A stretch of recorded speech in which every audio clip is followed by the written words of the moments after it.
आज का विषय है परीक्षा, टेस्ट। उत्पत्ति ग्रंथ में हम पढ़ते हैं, जैसा अब्राहम और सारा वृद्ध अवस्था में विश्वास के कारण इसहाक को पाया। ईश्वर ने अब्राहम से परीक्षा ली और अब्राहम अपने पुत्र से ज्यादा परमेश्वर की इच्छा पूरी करना महत्व समझा और परमेश्वर उन्हें विशेष आशीष से भर दिया। हम आयुब के पत्री में पढ़ते हैं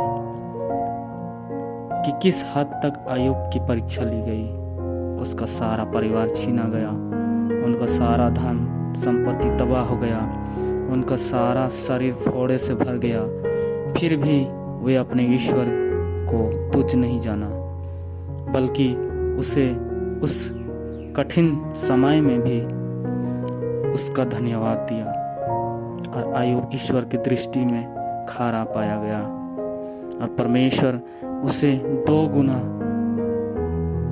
जो वो खो चुका था उसे वापस दिया।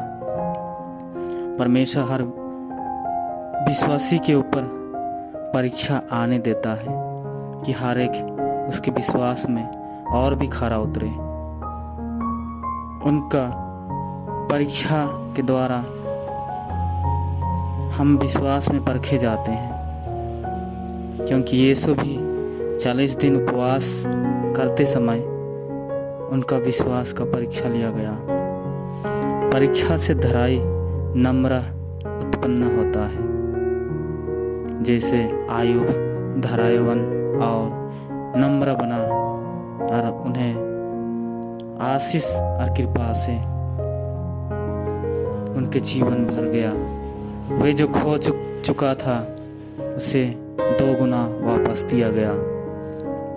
परीक्षा हमारे लिए एक आत्मिक उन्नति का कारण है। वही हमारे आशीष और मुक्ति का स्रोत बन जाता है। इसलिए जीवन में अगर कोई दुख, संकट, घबराहट, बीमारी, अशांति या कोई विपत्ति हो तो भी ईश्वर को याद करके धन्यवाद देना उचित है। ईश्वर ही हमें परीक्षा से निकालने का मार्ग देता है। जब हम उसकी मदद मांगते हैं विपत्ति के समय, संकट के समय, परमेश्वर हमें मार्ग दिखाता है और उसी मार्ग से हमें निकलने का रास्ता मिलता है। और परमेश्वर हमारे जीवन में जितना भी दुख, संकट के दिन हम काटते हैं,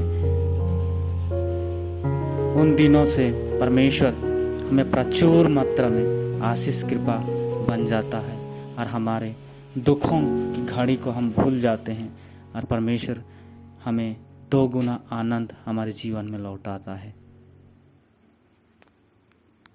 इसलिए सदा परमेश्वर की स्तुति, आराधना, गुणगान, धन्यवाद करते रहना चाहिए, हर दुख में, हर सुख में, क्योंकि मार्ग, सत्य और जीवन परमेश्वर ही है।